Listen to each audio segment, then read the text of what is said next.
hear me well? Okay, great. I just want to make sure I'm mic'd up right. I like to come a little closer. I don't like to be so far away. And before I sit down, because I'm going to tell my story a little bit, sorry. So the reason I have this is my homepage of our website, and I always like to start in the present moment. Be where your feet are. For those who are in recovery, I'm in long-term recovery, and I'll tell my story. I like to start where I'm at right now. And in this present day, we are in 7 different countries. We have over 175 people who work within SilverBell Global, all in the coaching modality. So what you guys have been doing here in the great state of North Dakota, Catherine and I have just met a few years ago. But what she was doing and I was doing is we had these parallel paths, and now we're converging. And it's just so beautiful to be here. So going back to my story, where did it all begin? Because I actually didn't graduate college. I encourage everyone to go to college, as I am my daughter. I'm the mother of 3. But starting back from the beginning, I'd like to share with you how this all began. I'm just a farm girl from Montana. So now we can go on into that. Oh, it's me. I've got the clicker. So we came out here, and we're 7th-generation cattle ranch owners from Paradise Valley, Livingston, Montana, for those who are from Montana. And we began very humbly, and I'm a self-made family. And then what I'd like to share is just the simplicity of my life.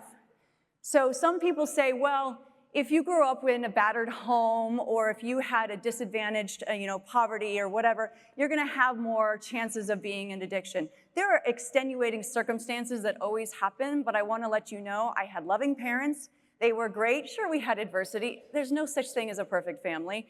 But I had a very simple upbringing, and it was beautiful. I still ended up in the darkest, darkest moments of my life in an addiction. And I love to talk about Charlie Munger. If those who don't know who he is Warren Buffett's partner. Raise your hand if you know who Warren Buffett is, right? So now you know who Charlie Munger is. And he says, the bonds of addiction are too loose to be felt until they're too tight to be broken. Let me say that again. The bonds of addiction are too loose to be felt.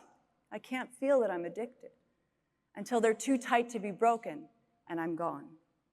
And this is from a man who just understands human behavior and understands what extenuating circumstances can do, and family of origin. So we're going to talk about that and where my company has taken and understanding the family system, which Governor, you and Catherine have done so much to lead this fight. It is just incredible what in 8 years you've been able to accomplish.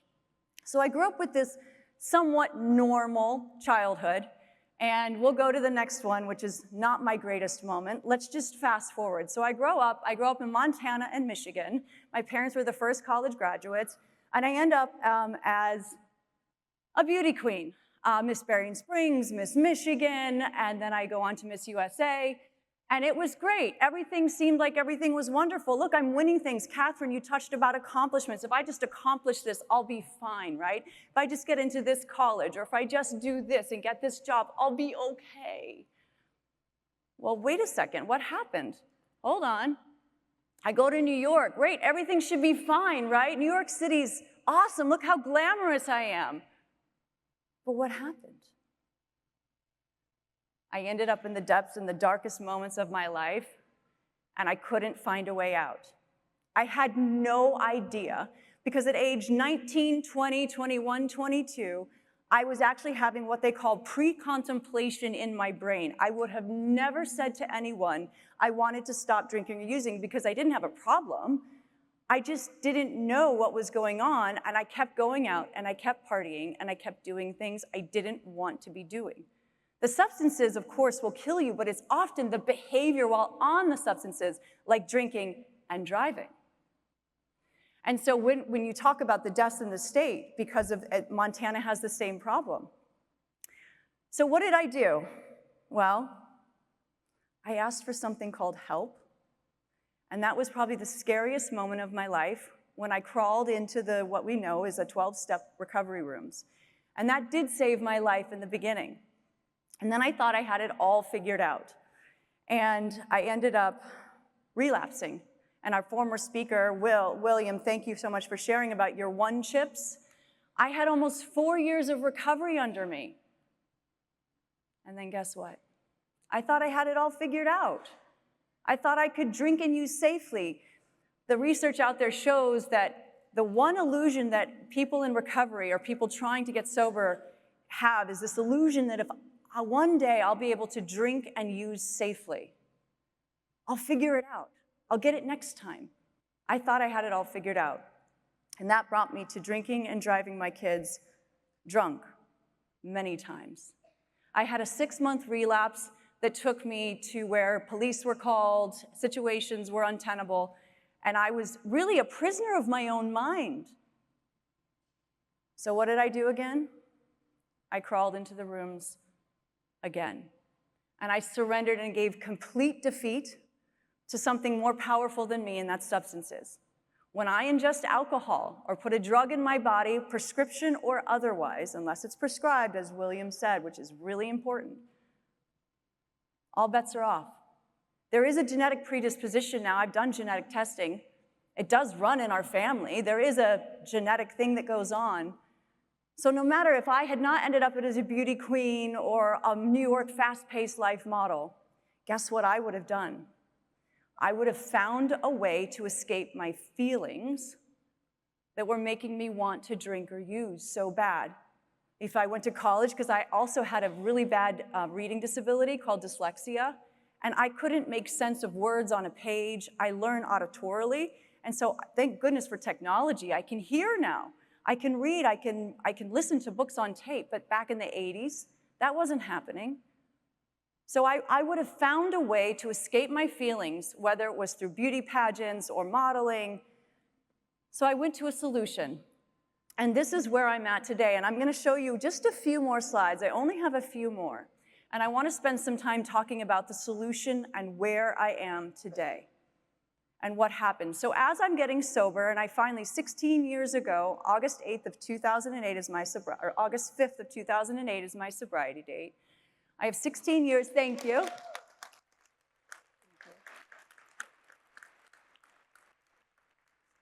I have 16 years of continuous recovery, and I had to change my entire life. And when I woke up, literally woke up, I had 3 beautiful children.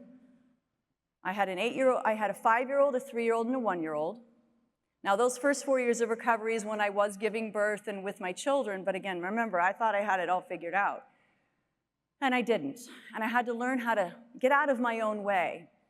And so as I was waking up and looking at these 3 beautiful children and realizing that I need to go a different direction in my life, I had to leave the father of my children, which was probably the scariest decision of my entire life. I am a domestic violence survivor. And I had to recreate my life.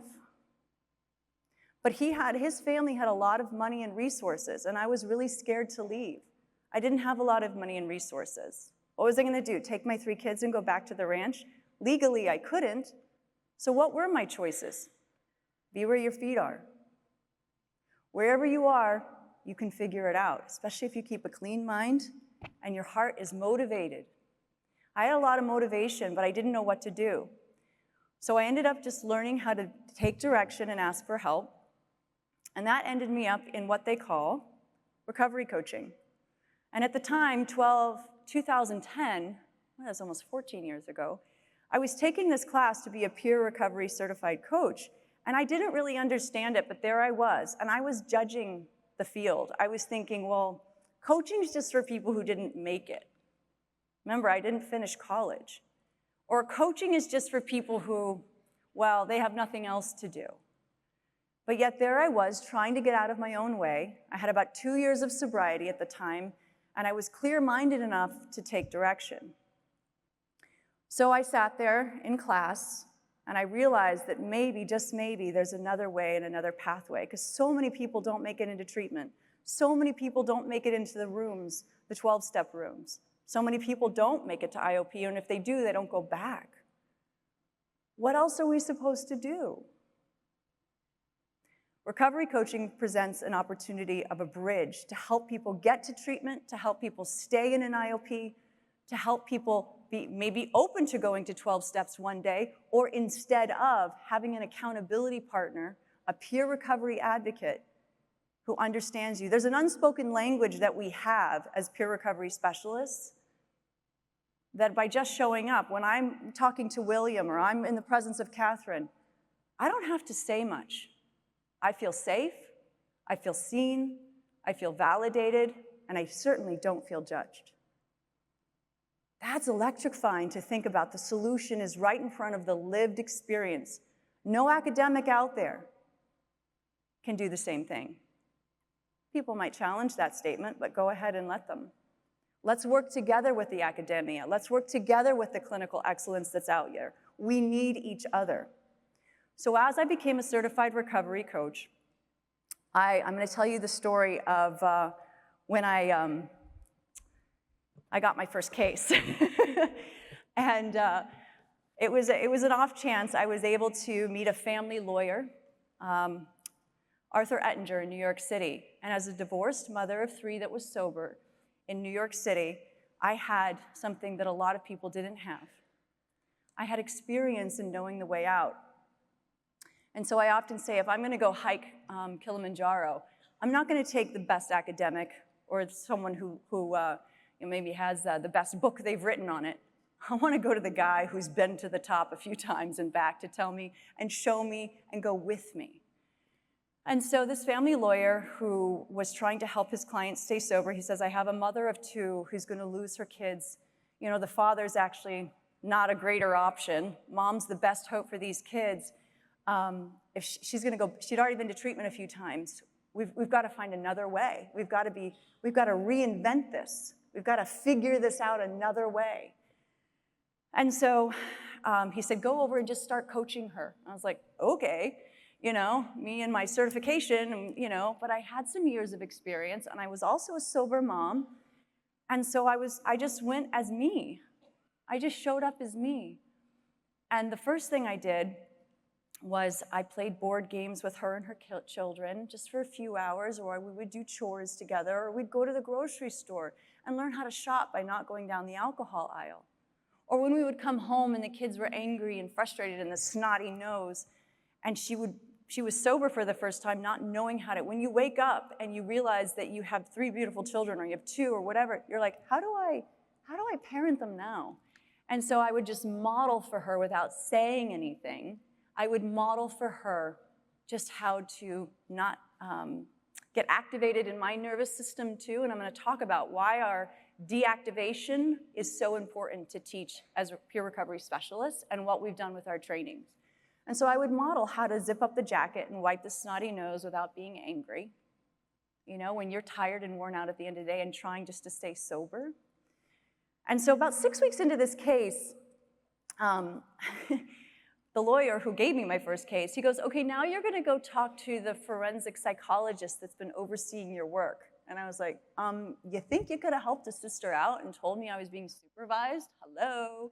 I don't know what I'm doing. I felt like such an imposter. And he said, you're doing great. Just go in and tell him what you're doing. And so I went in and I sat down, and he had these spectacles on and his pad, and he was just like, tell me what you're doing with my patient. I was like, okay. And I told him we were playing board games, we were shopping, and you know, I was kind of doing sticker charts, rewards if the kids, you know, put their shoes away or whatever. And these are like 2- and 4-year-olds.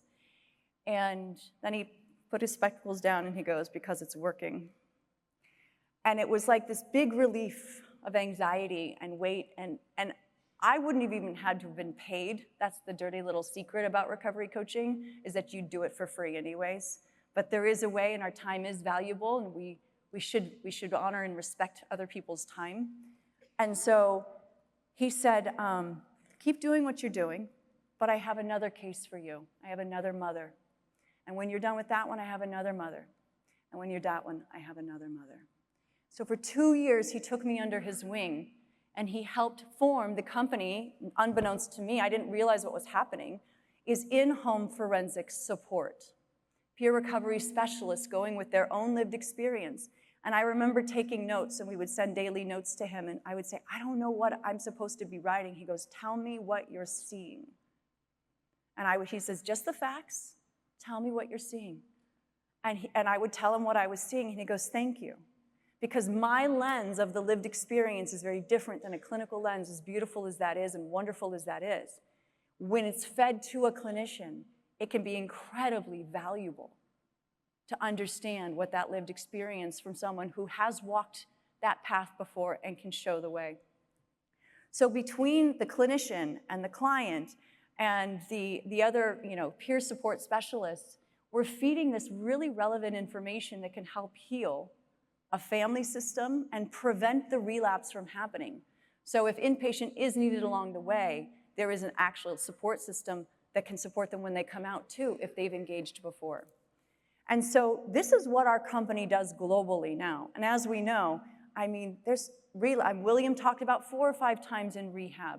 I didn't have to go to rehab, but the truth is, the father of my children wasn't asking me to either. There was no intervention done on me, and there should have been.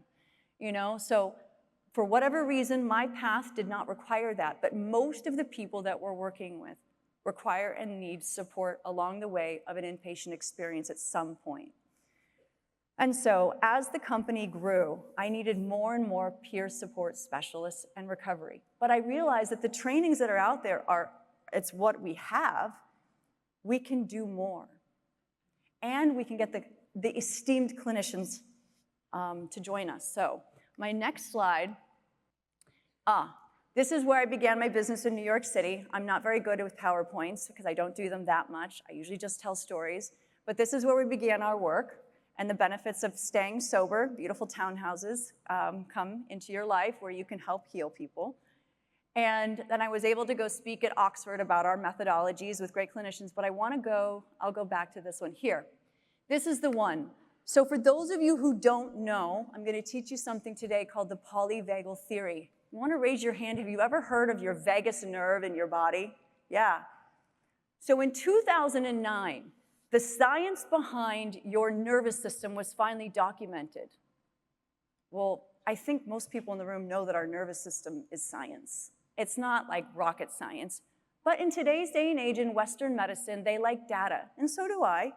And so Deb Dana right there, she is the foremost expert in the polyvagal theory. She founded it with her partner, Stephen Porges, and they created the Polyvagal Institute.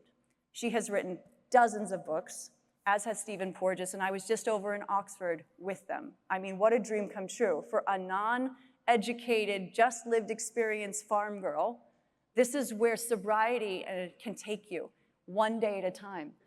And so she now trains our coaches in helping regulate, understanding your nervous system so we can help our clients regulate their nervous system. Because in the end, that's really what's getting you, is the feelings are so overwhelming, at least it was for me.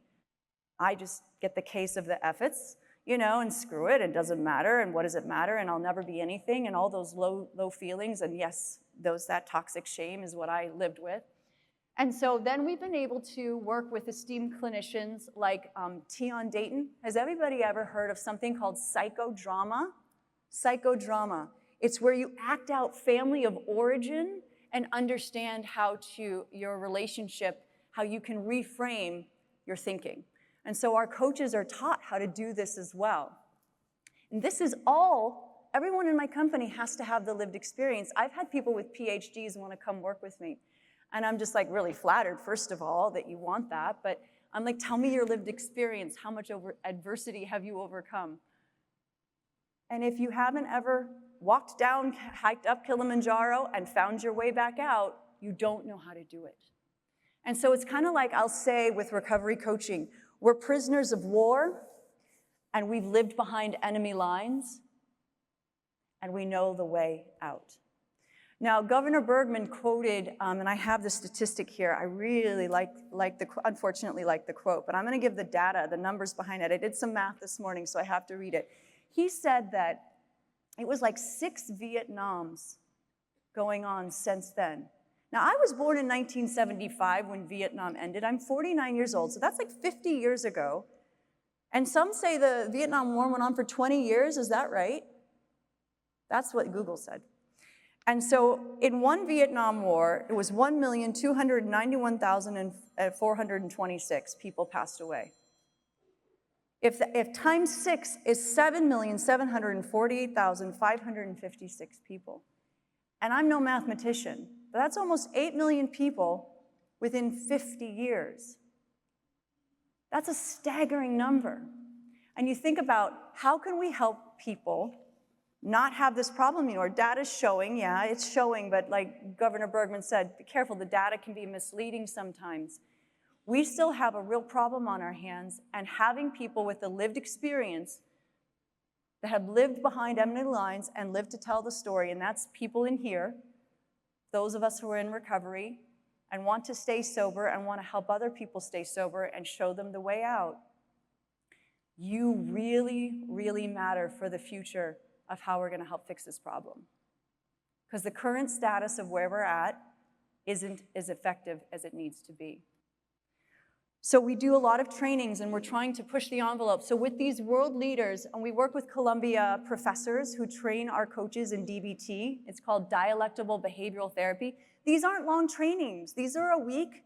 We work in supervision, and it's okay if you miss something and come back. It is virtual, and it's recorded, and we want to give people the opportunity to take what their passion, because most people who work with me love what they do, and how we can hone and create new pathways for them to be as helpful as possible.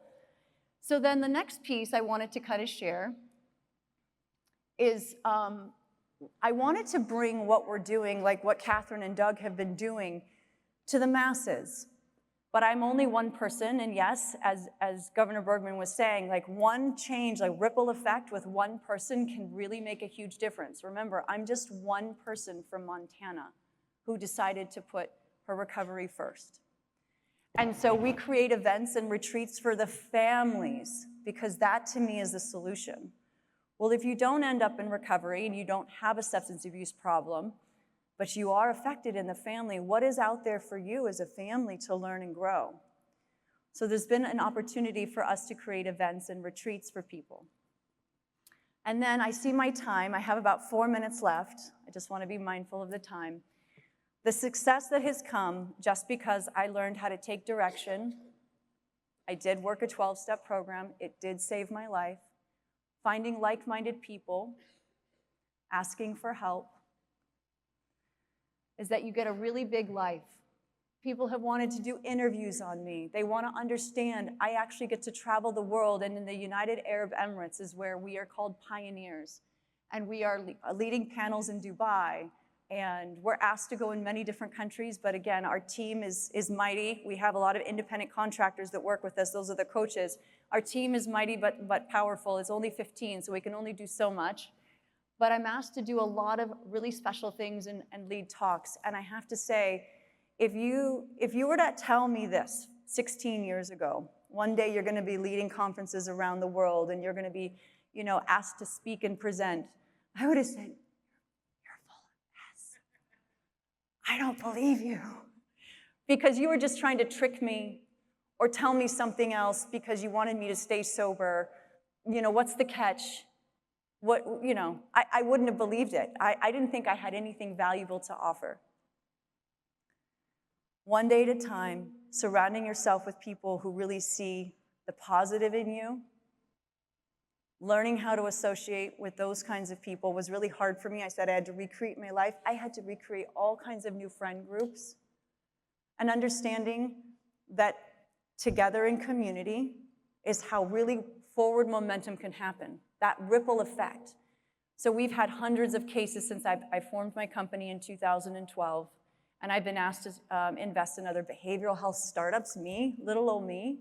We had our big annual fundraiser for the Inservice Foundation, which is the art of transformation, which is recovery coaching. It's a foundation that we created to help people. Just like North Dakota, what you guys are doing is just incredible. I'm still just kind of dumbfounded as I speak, what God's been able to do in my life. And so with that, I'm going to finish with the most important piece of my life, and that's my kids. So Samuel is 21. That's what really began my recovery journey when I found out I was pregnant at 26. And by God's grace, I had a very healthy young baby boy, Sam, and then Benjamin, and then Sarah. And they got to be raised. I wasn't sober the whole time, but when I was, they got to watch me work through my emotions sober. They got to see me hit my knees and ask for help. They got to see their mom accomplish things and show them that no matter what they do, If they just believe in themselves, they can do it too. And with that, I'll leave it there. Thank you so much.